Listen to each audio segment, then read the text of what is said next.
Good evening all of you once again good evening.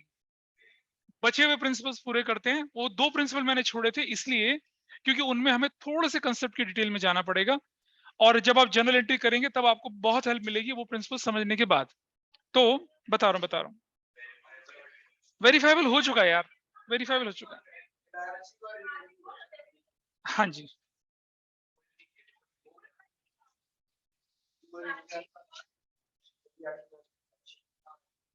चलिए आइए देखते हैं। अब क्या है कि दिस प्रिंसिपल मैचिंग कंसेप्ट या मैचिंग प्रिंसिपल सेज कि revenue earned must be matched with expenses to incur to earn that revenue। कैसे, जैसे देखिए जरा एग्जांपल से समझते हैं इसको। I am just showing it to you. मान लो 2021-22 में आपने रेवेन्यू अर्न किया 12 लाख रुपए का, 12 लाख रुपए का रेवेन्यू अर्न किया, ठीक है। और आपने इसको अर्न करने के लिए एक्सपेंसेस जो पे करे, एक्सपेंसेस वो पे करे सपोज 10 लाख रुपए के। तो आप क्या करेंगे, ये रेवेन्यू को इस एक्सपेंस से मैच करेंगे तब जाके आपका प्रॉफिट एंड लॉस क्लियरली निकल पाएगा, ठीक है। ये कहता है। अब गड़बड़ कहां होती है, गड़बड़ यहां होती है। आपका financial year 2021-22, this I am talking about revenue and this I am talking about expenses, ठीक है जी। ये एक्सपेंसेस हैं, ये एक्सपेंसेस हैं 10 लाख रुपए के। अब जब हम पेमेंट करते हैं ना तो कैश बुक में तो रिकॉर्ड होता ही होता है। आपने जो 10 लाख की पेमेंट करी थी इसमें से मतलब एक्सपेंसेस पेड इन 2021-22 में, एक्सपेंसेस पेड फॉर 2021-22 नहीं लिखा हुआ, एक्सपेंसेस पेड इन 21-22 लिखा हुआ है। तो आपने इस साल जो पे किया 10 लाख रुपया, उसमें से 2021-22 के कितने थे, 5 लाख थे। 2020-21 के कितने थे, 4 लाख थे। और 2022-23 के कितने थे, 1 लाख थे। अब बताओ मेरा प्रॉफिट कितना, बताइए, व्हाट इज माय प्रॉफिट। क्यों नहीं बता सकते? ये क्या है, ये क्या है, क्या है बताइए ऑनलाइन में मुझे, विधि या निमिषा, उनको थोड़ा ऑनलाइन वालों को बोलने दीजिए। What is your profit now, what is your income, basically revenue minus expenses gain. और कोई 2 लाख, और कोई, अच्छा 7 लाख बोल रहा, और कोई पीछे से गौरी 2 लाख, बेटा क्या बोलते हो 7 लाख। निमिषा, विधि, कुछ गलती तो होगा भाई, क्या फर्क पड़ता है बताइए, what is your answer. 2 lakhs 2 lakhs। और कनिष्का क्या बोलती है, sir 2 2। Kairavi sir 2 lakhs and Vidhi sir 2 lakhs 2 lakh. क्योंकि आपने मैचिंग प्रिंसिपल नहीं पढ़ा इसीलिए most of you are answering 2 lakh. कैसे, 12 माइनस 10 2 लाख, गलत। हमने बोला revenue, revenue earned, revenue generated in a particular year, ये जो 2021-22 का था 12 लाख था, सिर्फ इस साल से। अब इस क्वेश्चन में एक ट्विस्ट और लाऊंगा मैं। और आपके एक्सपेंसेस जो आपने इस साल पे करें 10 लाख, उनमें से इस साल के एक्सपेंस 5 लाख, पिछले साल के कितने पे करे 4 लाख, और अगले साल के कितने पे कर दिए, ठीक है। तो अब समझिए accounting period, this was outstanding expenses, पुराना हिसाब किताब चुकाया। This is what, advance expenses. तो what is actual expenses, 5 lakh. So what is your profit now, what is your gain, what is your income.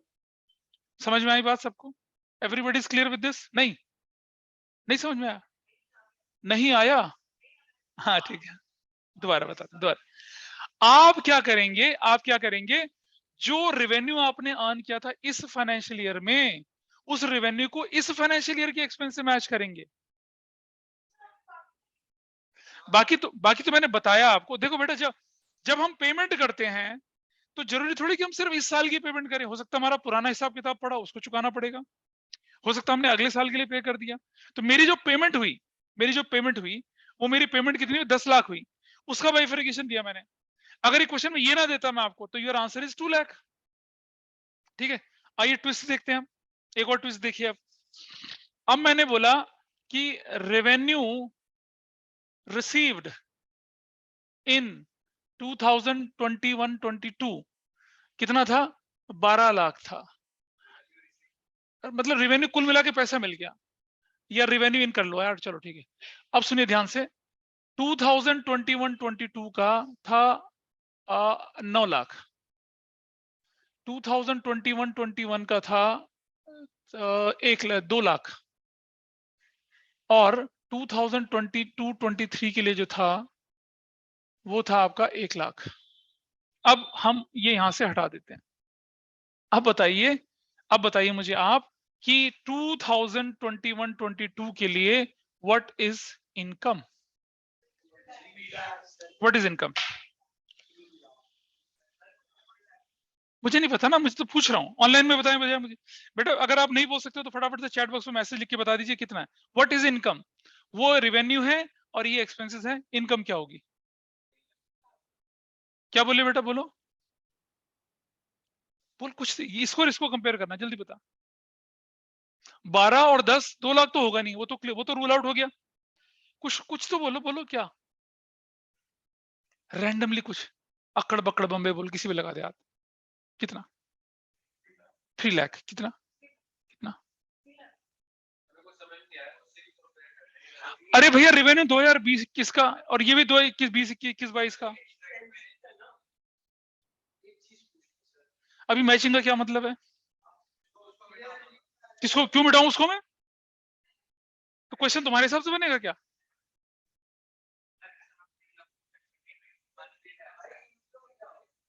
अरे तुम मुझे जवाब दो बस। Question is absolutely correct. पीछे चलो। सर 4। 4। अच्छा निमिषा 4 बोलती है, कैरवी क्या बोलती है? Sir 4। 4। Nimisha yes sir 4। And Vidhi? Sir 3। और अगर नेहा जवाब देना चाहे तो वो भी दे सकती हैं, ठीक है। This is there. ओके चलो समझते हैं। मैचिंग प्रिंसिपल कहता है आपको, मैचिंग प्रिंसिपल कहता है कि मैचिंग प्रिंसिपल सेज कि आपको थोड़ा लगा लो, थोड़ी P low. Matching principal says नहीं प्लीज नाटक में, मालूम है सबको मालूम है। 2021-22 में रेवेन्यू जितना मिला, रेवेन्यू का मतलब है इनफ्लो ऑफ मनी। मुझे इस साल के लिए कितना पैसा, इस साल जो मान लो मेरा गारमेंट का बिजनेस है, इस साल गारमेंट को बेच के कितना कमाया? 9 लाख। पिछले साल की जो रिकवरी थी, पिछले साल का पैसा आउटस्टैंडिंग तो मिल गया, और अगले साल के लिए कोई बंदा हमें ऑर्डर देके चला गया, लो जी 1 लाख रुपए हमें दे देना अगले साल के लिए। तो बताइए मुझे, अकाउंटिंग पीरियड कंसेप्ट है ना, एक्रूवल भी तो है, लिखूंगा तो रेवेन्यू इसको, लेकिन मुझे इस साल का ये होगा, पिछले साल का ये होगा, अगले साल का क्या होगा? वो वाला 1 लाख। तो भाई मुझे जो है मैचिंग प्रिंसिपल फॉलो करना है, तो इसका तो मुझे कोई मतलब ही नहीं है, I am not related to this. हाँ तो 4 लाख ही तो बोल रहे हैं, करेक्ट आंसर है। हाँ 9 लाख, हाँ 9 lakh and this is 5 lakh. So what is your answer? What is your income? 4 lakh. अब बता क्या डाउट है भाई? डाउट बता क्या है, तुम बताओ क्या डाउट है, बोलो। 3 लाख, तुम 3 लाख कैसे बना रहे हो बताओ मुझे? 9, 10, 11, 12 मतलब ये क्या? हाँ ये लिया। ओ अरे भाई रुक जा, वो 12 में से 9 माइनस करके थोड़ी निकालूंगा मैं। अरे रेवेन्यू को एक्सपेंस से कंपेयर करके निकालेगा यार। अरे इनकम कैसे निकलती है? रेवेन्यू माइनस एक्सपेंसेस करके निकलती है ना, रेवेन्यू माइनस एक्सपेंडिचर। ये थोड़ी कि रेवेन्यू का एक हिस्सा काट दिया बन गया प्रॉफिट, नहीं ऐसा नहीं होगा, ठीक है। तो ये 1 मार्कर क्वेश्चन बन के आपके पास आ सकते हैं। जिसे प्रिंसिपल क्लियर है उसके लिए अंडरस्टैंडिंग आसानी होगी, बाकी लोग क्या करेंगे, डूबेंगे, एक्सपेरिमेंट चलेंगे। तो हाँ वो अगले साल का हिसाब किताब बनेगा। अभी रुक जाओ, अब मैं आपको और दिखाता हूँ ना, और दिखाता हूँ, बोर हो गई। हाँ ठीक है, अगले साल का हिसाब देखो कैसे बनता है, ठीक है। ये हो गया क्लियर। मैं मैचिंग का प्रैक्टिकल इंप्लीकेशन दिखा रहा हूँ आपको, थ्योरेटिकली तो बुक में गिवन है जो गिवन है, चलिए इसके बाद देखते हैं, जरा ध्यान से देखना जरा। अब मैं आपके पास कुछ इंफॉर्मेशन दे रहा हूं और आप लोगों को क्या करना है, मुझे बताना है कि उस पर्टिकुलर ईयर का इनकम या उस पर्टिकुलर ईयर का इनकम क्या होगी, वो आपको मुझे बताना है। ठीक, देखिए। सर हाँ जी बेटा। इस केस में अगर आउटस्टैंडिंग एक्सपेंस था वो फिर भी तो लेकिन उसी ईयर में डेबिट हुआ था। हाँ, एंट्री होती है expense debit to outstanding expense. आपका एक्सपेंस डेबिट हो जाता है और आपकी एक लायबिलिटी क्रिएट होती है, पैसा नहीं जाता आपके पास से। अच्छा पैसा थोड़ी पे करा आपने, आपने तो लायबिलिटी क्रिएट कर दी एक। ठीक है, और अगले साल outstanding expense to, journal entry की बात कर रहा हूं मैं, तो जनरल एंट्री मैंने पढ़ाई नहीं है। रुक, मैं एक एग्जाम्पल से क्लियर करता हूं। ठीक है, यहां देखना, हमारा फाइनेंशियल ईयर है 2022-2023, ये मेरा फाइनेंशियल ईयर है। ठीक है, ये चलो आपकी फाइनेंशियल ईयर, अभी करंट वाले का भी करंट वैसे जा चुका है। सपोज ये फाइनेंशियल ईयर हमारे पास 21-22, ठीक, ये है। इस साल जो हमारे पास था, सेल्स जो थी आपकी, वो 2021-22 की जो सेल्स थी वो थी 10 लाख। ठीक है, और ये जो आपके पास है, ये हम बात कर रहे हैं रेवेन्यू 2021-22 में जितना भी रेवेन्यू आपके है उसका बाइफर्केशन है। बाइफर्केशन सेपरेशन होता है, अलग अलग हेड में होता है। ठीक है, ठीक, कोई बात नहीं। हाँ, डिवीजन हो गया। सेल्स थी इतना की, ठीक है, और ये था हमारा received from debtors of 2020-21 5 lakh. पिछले साल के डेटर्स ने हमें पैसा दे दिया कितने का, 5 लाख रुपए का। ठीक है, received for sales to be made in 2022-23 कितना, 3 लाख। ऐसा मिल गया आपको, मिल गया। ठीक है, और ये लिख दिया हम लोगों ने क्या, इसके बाद मैं लिख रहा हूं क्या,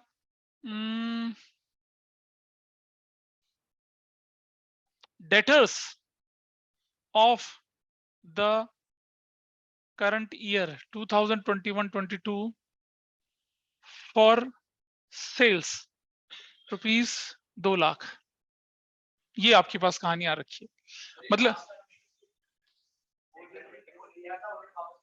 डेटर किसको कहते हैं, डेटर किसको कहते हैं, जिनको सामान बेचते हैं उधार। तो ये जो हमारे पास है, ये कैश सेल्स है, ये कैश सेल्स है। और ये डेटर बोल दूं या मैं बोल दूं क्या, क्रेडिट सेल्स बोल दूं। ठीक है, आप क्योंकि नए छोटे बच्चे, इसलिए मैं क्रेडिट सेल्स लिख रहा हूं। ये छोड़ दे current year, credit sales 2021-22, cash sales 21-22। Total आपके पास कितना पैसा आ गया, कितना आया, 10 और 15 18 20 लाख आ गया। ठीक है जी, इधर आ जाइए एक्सपेंसेस। ठीक है, एक्सपेंसेस आपके 2021-22 के रुक जाओ, टोटल एक्सपेंसेस जो थे आपके वो कैसे थे, 2021-22 का मान लो 8 लाख, 2022-23 का 3 लाख, 2023-24 का 2 लाख। ठीक है, और 2020-21 का 1 लाख। टोटल कितना, 8 दिन 11 तो 13 14 14 लाख। ये आपके पास है। अब मुझे कैलकुलेट करके बताइए व्हाट इज योर इनकम। कब, मुझे निकाल के दिखाइए आप इनकम 2021-22 की। करो, अपने अपने आंसर तैयार रखो ना। क्या इधर, बाकी लोग देख लीजिए, कोशिश करिए। कितना इधर ऑनलाइन में, सर 4।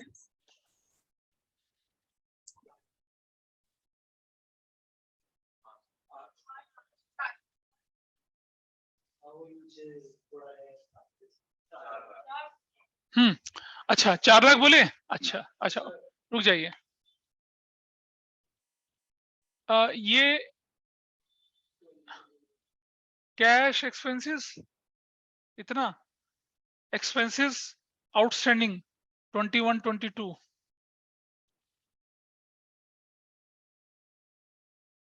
2 लाख।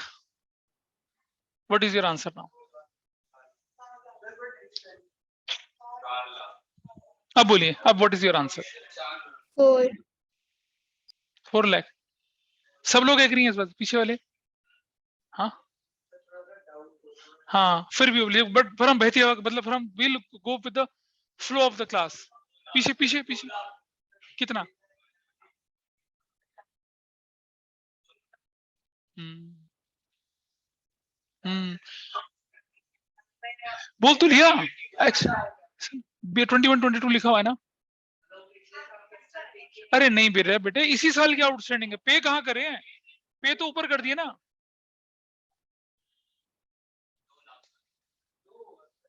ऑनलाइन वाले क्या कहते हैं बताइए? विधि, निमिषा, कनिष्का, कैरवी। Sir 4 4, still 4। कनिष्का का यस क्या सर। है? पूछना ना पड़े यार, तुम लोग बोल दिया करो फटाफट से। सर 4 ही है। 4। बाकी निमिषा का, विधि का? नहीं। चलो कोई बात। Let's come to the point. Accrual principle क्या कहता है कि जो ट्रांजेक्शन जिस दिन हो जाए उसे उसी दिन रिकॉर्ड कर लो। हमने रिकॉर्ड कर ली होगी, पेमेंट गई है ना हमारी, कर दी रिकॉर्ड। अब हमारा करंट ईयर कौन सा है जिसमें से हमारा काम ये है, ये है हमारा करंट ईयर का इन्फॉर्मेशन, और ये हमारी करंट ईयर की इन्फॉर्मेशन। तो हमारा रेवेन्यू, करंट ईयर का रेवेन्यू 2021-22 का कितना बना भाई? 12 लाख का। एक्सपेंसेस 2021-22 के कितने बने? 8 लाख ये, और जो जो पे कर दिए थे और जो नहीं पे किए वो भी आपके एक्सपेंसेस कहलाते हैं। कितने के? 10 लाख के। So what is your income? 2 lakh. Agree करते हैं इस बात से? ठीक है, बिल्कुल। एक्सपेंसेस आप देखो, अरे रुक जा बेटा, दूसरा हिस्सा भी तो देख ले। एक एक्सपेंसेस और एक आउटस्टैंडिंग एक्सपेंसेस। पेमेंट हुई नहीं हुई एक्रूवल के साथ तो कोई फर्क पड़ ही नहीं रहा। ठीक है, तो आपके एक्सपेंसेस में आपके 8 ये और 2 ये 10 लाख जाएंगे। और हम क्या कर रहे हैं? हम मैच कर रहे हैं किसको? Revenue generated in a year, in a financial year with expenses इनकर बोला, पेड थोड़ी बोला है। एक्सपेंसेस इनकर्ड का मतलब paid and not paid both, paid and not paid both. ठीक है, वैसा करके। Got it? क्लियर है अब चीजें? हाँ, तो क्या डाउट है बता भाई? इतना मुझे तो एब्सोल्यूट क्लैरिटी चाहिए, या तो क्लियर है या ऑल क्लियर है, डेंड्रफ की तरह निकल गया ऊपर से। 1% भी संशय अगर है, 1% भी कंफ्यूजन है, इसका मतलब ये हुआ कि खर्चे हो गए थे ड्यू, जेब हो गई थी खाली। हमने कहा भैया बाद में देंगे।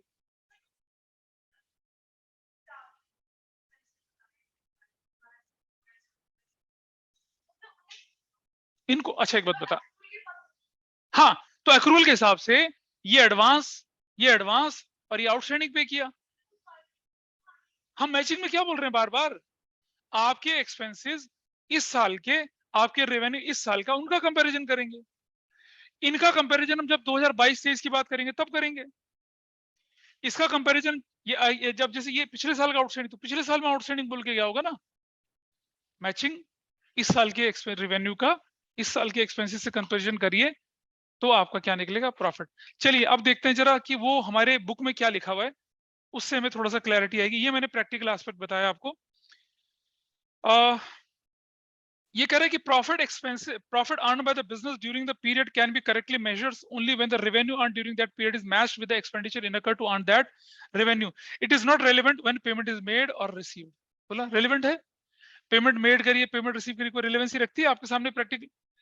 हाँ हाँ, आपको आपको आपको प्रैक्टिकली प्रूव करके दिखाया? नहीं प्रूव करके दिखाया। पेमेंट लेने देने से क्या फर्क पड़ रहा है बेटा?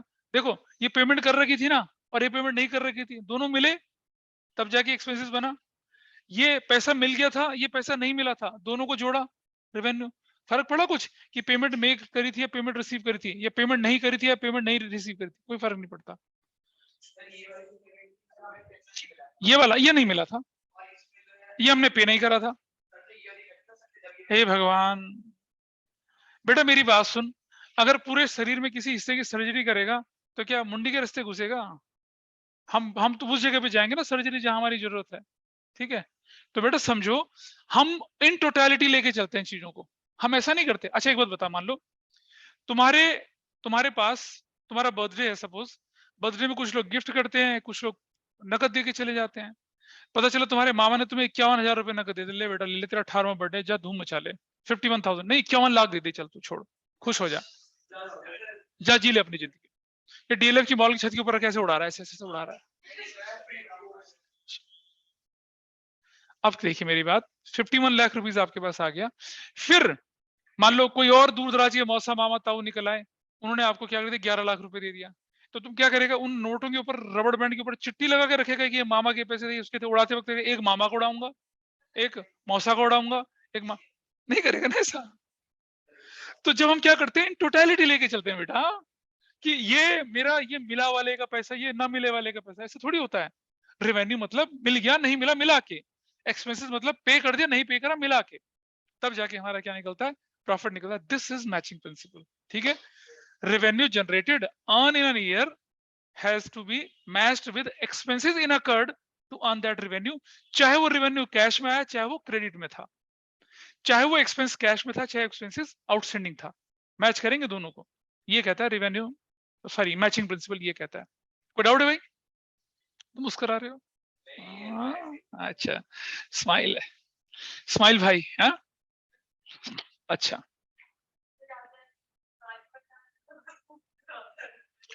नहीं ठीक है यार, ठीक है, चलो आगे चलते हैं। I hope everybody is clear, online offline में दोनों लोग, मैचिंग समझ में आया? Yes sir. हाँ जी, आ जाइए अब चलते हैं revenue recognition, and I will pose some good conditions, some good examples in front of you, और आपको मुझे जवाब देना है, और जैसे जैसे आप जवाब देते जाएंगे वैसे वैसे आपका क्या हो जाएगा, क्लैरिटी आती चली जाएगी। चलिए पहला पॉइंट, इसीलिए मैंने कहा था ना कि इसको समझाने में थोड़ा सा समय लगेगा, और मैं किसी की बुराई नहीं करता, लेकिन स्कूल में क्या होता है, गाड़ी जूम जूम, नहीं नहीं नहीं नहीं, कोई बात नहीं, बहुत अच्छा करती हैं। चलो, तो पहली बात है कि अपने टीचर्स की बुराई नहीं करना, ठीक है, बिल्कुल नहीं करना। ये हो सकता है कि मैं जिस तरह से करा रहा हूँ शायद मेरे बच्चों को पसंद ना आए, ऐसा हो सकता है, दूर के ढोल सुहावने लगते हैं। हाँ। आइए देखिए, चलते हैं रेवेन्यू रिकॉग्निशन के लिए। सोचो, क्या नाम है, अनन्या सी, अनन्या चतुर्वेदी है ना, अनन्या चतुर्वेदी ने, चतुर बोले हैं नहीं, अनन्या स्क्वायर पांडे बोलते हैं, हम अनन्या स्क्वायर बोलते हैं, दोनों का नाम ले लेते हैं, कोई बुरा ना माने, पता चल गया मेरा नाम क्यों नहीं लिया। हमने ना एनसीईआरटी की किताबें, जैसे 2000, मुझे ध्यान है कि 2012 में, I am the member of NCERT text book writing committee since 2002, छोड़ दो, मैं बताता हूँ क्या हुआ। 2012 में मैं गया रिवाइज करने के लिए, और मेरे उस बैच के जितने भी बच्चे थे सबके नाम डाल दिए मैंने। टेक्स्ट बुक जब खोलोगे ना आप, तो उसमें जो नाम दिखेंगे ना, एक्सरसाइज में, चैप्टर में नाम दिखेंगे, Sohan paid goods, Sohan purchase, ऐसा कुछ करके, उसमें केशव था, सिद्धार्थ था, ऐसे ऐसे नाम थे, सबके नाम डाल दिए। हाँ भी होंगे, ठीक है, ठीक, चलो। अनन्या स्क्वायर ने क्या किया कि सामान खरीदा, क्या नाम है सर आपका, नैतिक, नैतिक खतरनाक दुकानदार, ठीक है, सुन लो, अच्छा नैतिक क्यूब इसे सामान खरीदा, अनन्या स्क्वायर ने नैतिक क्यूब से सामान खरीदा, ठीक है, कितने का सामान खरीदा, 5 लाख रुपये का सामान खरीदा। कंडीशन थी, मैडम या तो अपना टेम्पो भेज दो, ठीक है, छोटा हाथी भेजो, बड़ा हाथी भेजो, और या 10,000 रुपया भाड़ा भेजो, ठीक है जी, तब आपके घर डिलीवरी होगा। कंडीशन नंबर वन, 5 लाख रुपए का सामान अनन्या स्क्वायर के पास से चला, 5 लाख का सामान नैतिक स्क्वायर के, नैतिक क्यूब के पास से चला, नैतिक क्यूब के गोडाउन से चला, और कहां पहुंच गया, अनन्या स्क्वायर के पास, ठीक है। रास्ते में ये जो था ड्राइवर जो था वो भी बांगड़ू टाइप का आदमी था, धूम मचाले धूम स्टाइल में चल रहा था, ठीक है। अनन्या स्क्वायर के घर के 100 मीटर की दूरी पे मारी टक्कर खंबे पे, दीवारों पे, ठीक है। और खुद को कूद गया और बिल्कुल छोटा हाथी बिल्कुल चूहा बन गया, जल बुला के खत्म हो गया, सामान जल गया, मतलब सामान जल गया। Who will suffer the loss now? अरे पापी, इंश्योरेंस छोड़ दे। जनरली जो हम सामान खरीदते हैं, बेटा अच्छा बता, तुम्हारी सगाई के लिए रजाई गद्दा और पलंग वलंग लेके जा रहे हैं, इंश्योरेंस कराएगा उसका?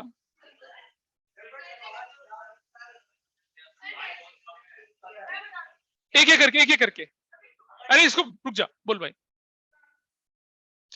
बोल तो रहा हूं भैया, 5 लाख रुपए लिया, 10,000 रुपए उसने कहा ट्रांसपोर्ट मैं नहीं दे रही, कौन भरेगा? बोल भाई।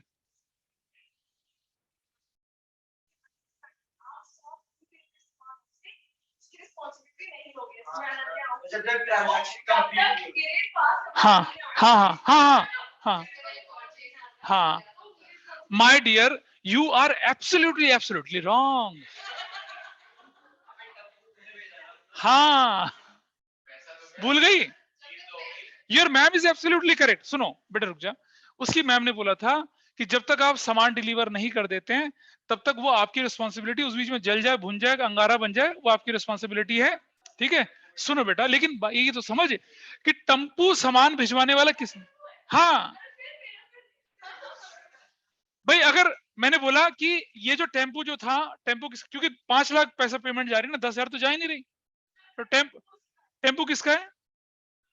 टेम्पू था अनन्या का, तो इसकी रिस्पॉन्सिबिलिटी है।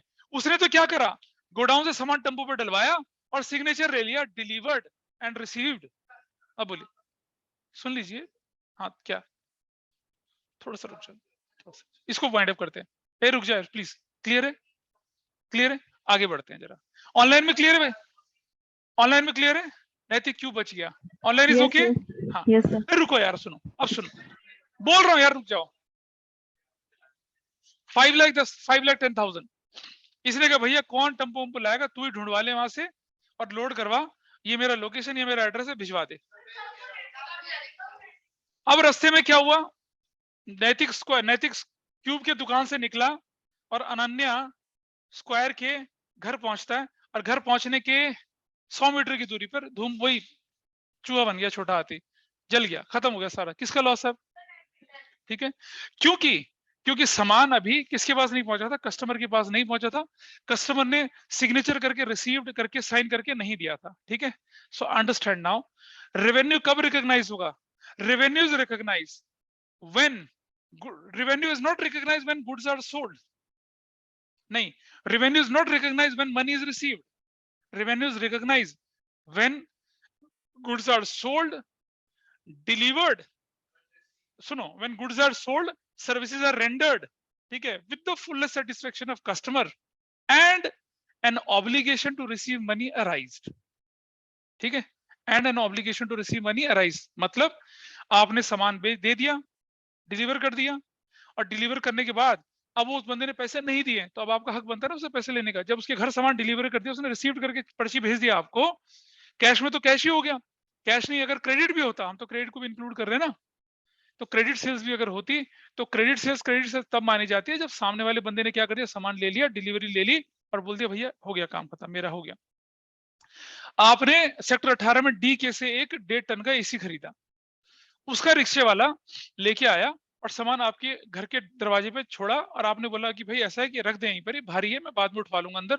आपने रिसीव करके पर्ची दे दिया, और अचानक आपका कॉल आया, अंदर चले गए, दरवाजा बंद कर दिया, पता चला 2 कबाड़िया लेके भाग गए एसी। किसका नुकसान? हमारा लॉस है। अच्छा सॉरी यार,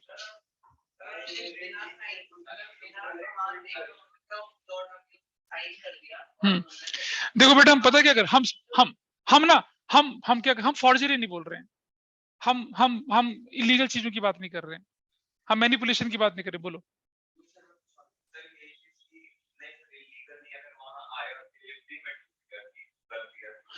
जब तक, मैं बताता हूं, मैं रेनोवेशन करा रहा हूं, मेरे पास टाइल के बॉक्स आते हैं, जो टाइल के बॉक्स टूटे हुए होते हैं मैं उन्हें वापस कर देता हूं, वो सेल ही नहीं है उसकी, क्यों लूं मैं?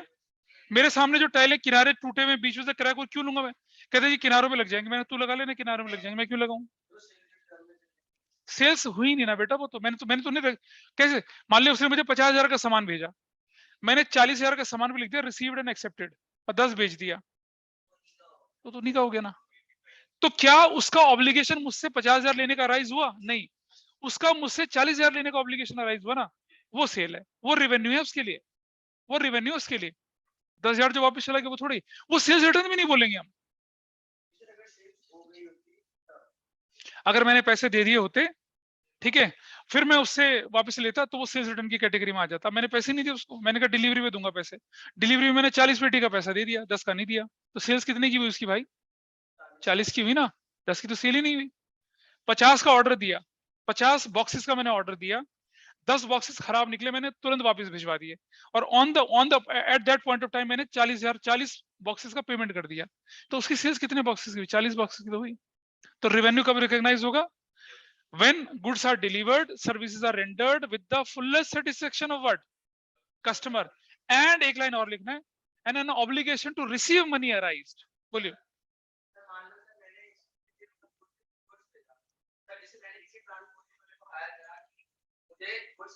हाँ, तुम्हारी परेशानी, तुम्हारी रिस्पॉन्सिबिलिटी, उसकी नहीं, तुम्हारी इमोशनल मत हो, वो तुम पकड़ोगे ना उसको, वो तो तुम्हें पकड़ेगी, बस ठीक है। हम अकाउंटिंग में तुम और तुम, अनन्या स्क्वायर और क्या कहते हैं, क्या अनन्या स्क्वायर और नैतिक क्यूब को लेके चल रहे हैं, ट्रांसपोर्ट XYZ का हमें नहीं मतलब है, ठीक है? क्या बेटा सुनो, क्या है, शांति रखो। As per revenue recognition principle, revenue is recognized when goods are sold, services are rendered with the fullest satisfaction of customer, and an obligation to receive money has arise. Notes पे देख लेते हैं, टेक्स्ट बुक देखिए आप जरा, क्या लिखा है? Revenue is considered to have been realized when a transaction has been entered into and an obligation to receive the amount has been established. It is noted that revenue recognition and receipt of amount are two separate things. Point लिखा तो है यार किताब में, book पढ़ रहा हूं मैं तो, कुछ नहीं पढ़ रहा, बुक ही तो पढ़ रहा हूं मैं। अच्छा मान लो, सुनो, अगर अनन्या ने उसे 5 लाख रुपए दे दिया होता, तो क्या वो सेल मान लेगा उसको जब तक सामान डिलीवरी नहीं हुआ? अनन्या ने कह दिया डील कैंसिल है भाई, पैसा वापस कर मेरा, ठीक है? अगर कॉन्ट्रैक्ट में लिखा है डील कैंसिल करने की वैलिड रीजन, उस वैलिड रीजन पे हो रहा तो पैसा वापस मिलेगा आपको, ठीक है? आप एयरलाइंस की टिकट लेते हो, रिफंड पॉलिसी होती है ना। अब तुम बोलो कि फ्लाइट मिलने के 15 मिनट मेरा पैसा वापस कर, हम तो नहीं जा रहे तुम्हारी फ्लाइट में, करेगा कोई वापस ना? महीने भर पहले करोगे तो कुछ प्रोपोर्शनेट मिलेगा, 2 महीने पहले करोगे प्रोपोर्शनेट, 3 महीने पहले बुकिंग ही नहीं होती है, मुश्किल पड़ता है, तब बोलिए।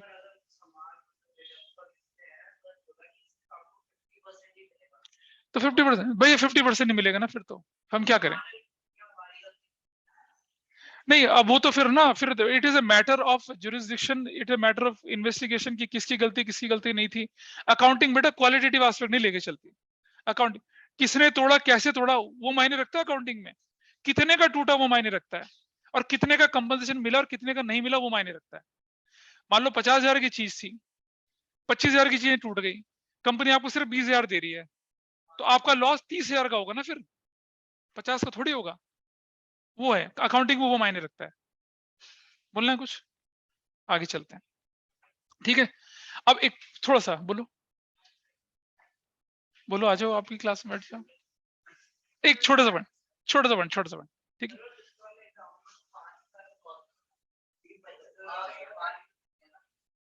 सामान रिटर्न हो गया तब बात अलग है। हाँ चलिए, एक और चीज देखिए छोटी, तो क्या कर रहा है ये, क्या कर रहा है उसका? अच्छा ठीक है, आई देखिए, देयर आर सर्टेन एक्सेप्शंस जहां रेवेन्यू रिकॉग्निशन के लिए डिलीवरी लिए इंतजार नहीं करते। कैसे? गोल्ड, सोना, जैसी प्रोडक्शन हुआ रेवेन्यू रिकॉग्नाइज। बोलो, सोना जो होता है, सोना ज्वेलर के पास रखा हुआ है, माइनिंग कंपनी के पास सोना प्रोडक्शन हो गया, उसमें रेवेन्यू रिकॉग्निशन प्रिंसिपल लगता ही नहीं है। They are what, precious metal and जो गोल्ड है उसको क्या मानते हैं, जैसी प्रोडक्शन करोगे वैसी क्या मान लिया जाता है, रेवेन्यू रिकॉग्नाइज हो जाता है। अच्छा एक बात बता, अगर तुम्हारी करेंसी फेल हो गई तो रिजर्व बैंक कैसे तुम्हें पैसा वापस करेगा? गोल्ड से। करेंसी का बाप है गोल्ड, मालूम है? जितने भी इंटरनेशनल, जितने भी बैंक्स होते हैं, नेशनल बैंक्स होते हैं, सेंट्रल बैंक होते हैं, सब क्या करते हैं? गोल्ड रिजर्व रखते हैं। इस हाँ बेटा सुनो सुनो सुनो सुनो, पहली बात है हम बार्टर टाइम मतलब बार्टर सिस्टम के एरा में नहीं चल रहे हैं, ठीक है? अभी कोई कर ले गोल्ड में ट्रांजेक्शन। मैं एक एग्जांपल, बहुत बहुत इलीगल एग्जांपल दे रहा हूं आपके सामने। There is a public sector NTPC, यहाँ होती थी एनटीपीसी, आने दे रिकॉर्डिंग में कि न्यूज़पेपर में आया था, मैं क्या करूं। एनटीपीसी का तो जनरल मैनेजर था बंदा, और कुछ रीजन का वो जो रिश्वत लेता था ना, गोल्ड की ब्रिक में लेता था।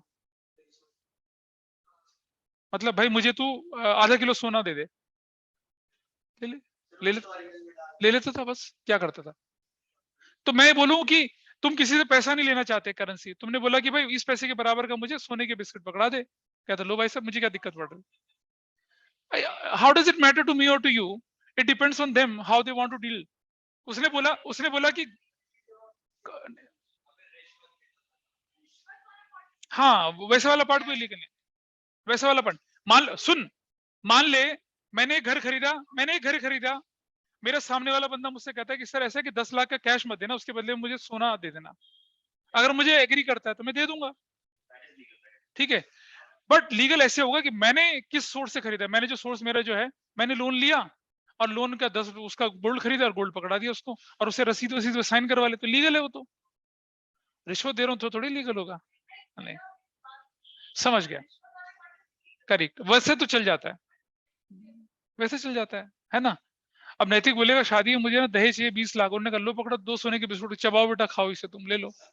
हाँ, दो इट इज ऑल्सो नॉट, ठीक है, गलत है। अबे कितना अपडेटेड रहेगा, फूट जाएगा बेटा। इतना ज्ञान का भंडार मत इकट्ठा कर, ठीक है? आई तो एक्सेप्शन क्या हो गया? गोल्ड। एक्सेप्शन गोल्ड होता है जो, अच्छा इसके एक्सेप्शन एक और चीज होती है, जो लॉन्ग टर्म कॉन्ट्रैक्ट होते हैं ना भाई, जब मान लो जैसे मान लो नोएडा का पहला फ्लाईओवर बना था, इसमें करीब करीब 750 करोड़ रुपया खर्च आया था, 4.5 साल का टाइम लगा था। वो जो सेक्टर 62 तक जाता है यहाँ से एलिवेटेड रोड विश्व भारती के सामने से।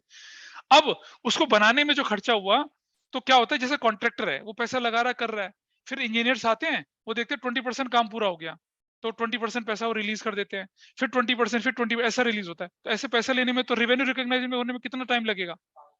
5 साल। तो ऐसे केस में रेवेन्यू कब रिकॉग्नाइज मिलता है होता है ना? ना 5 साल बाद नहीं बेटा, the portion certified portion which is completed उसे रेवेन्यू रिकॉग्नाइज बोलते हैं, ठीक है? इसी तरह से एक और एक्सेप्शन होता है वकील और डॉक्टर की फीस। कायदे से तो जब आप बिल्कुल ठीक हो जाओगे तब डॉक्टर को अपना इनकम मान लेनी चाहिए, या जब मुकदमा जीत जाओगे तब वकील की फीस पूरी होनी चाहिए, लेकिन नहीं।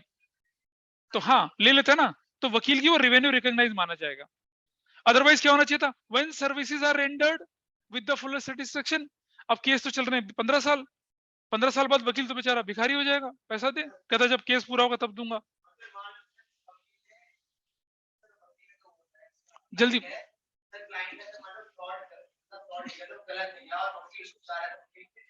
नहीं, अरे क्या बात करते हो? बिल्कुल नहीं होती, उनका प्रोफेशन, उन्हें तो करना है, उनके पास जो भी आएगा वो उसको बेस्ट ऑफ एबिलिटी बचाएंगे। चलिए तो ठीक है, रेवेन्यू रिकॉग्निशन में, रेवेन्यू रिकॉग्निशन 3 एक्सेप्शन थे, गोल्ड का और फीस और लॉन्ग टर्म कॉन्ट्रैक्ट्स, ठीक है? Got it?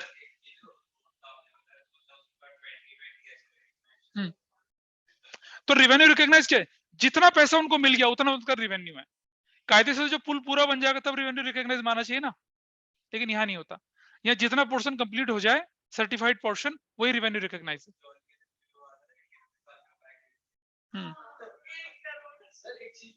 जल्दी पूछिए। जैसे गवर्नमेंट ने साइन किया 1000 करोड़ पुल के लिए, बन गया 750, तो सर वो पैसा आता है नहीं? अरे भैया पैसा आता ही नहीं है, वो तो दिल्ली गवर्नमेंट करती है ना, दिल्ली गवर्नमेंट इसमें एफिशिएंट है। एक फ्लाईओवर था उसको बनाने में लगने थे 1200 करोड़ रुपया, उन्होंने उसको टाइम से 6 महीने पहले पूरा कर लिया, कम से कम 400 करोड़ रुपया बचा लिया, तो खर्चा ही नहीं, वो तो रिलीज ही नहीं हुआ ना फंड, खत्म, ठीक है? तो आपके प्रिंसिपल्स जो थे वो सारे के सारे पूरे हुए, और प्रोबेबली नेक्स्ट क्लास में I will give printed notes. मैं अभी नहीं बना पाया था उसको, आज थोड़ा सा एक्टिव था schedule. That's all for today, ठीक है? चलिए तो अगली क्लास 6:45 पे करेंगे। If you want to come early no problem. क्योंकि मेरी तो तुरंत 11th की क्लास 12th की क्लास खत्म होती है। ऐसा नहीं कि हम अगर आप जल्दी आ जाते तो कोई दिक्कत नहीं, you can stay and you can sit here. ठीक, चलिए ओके।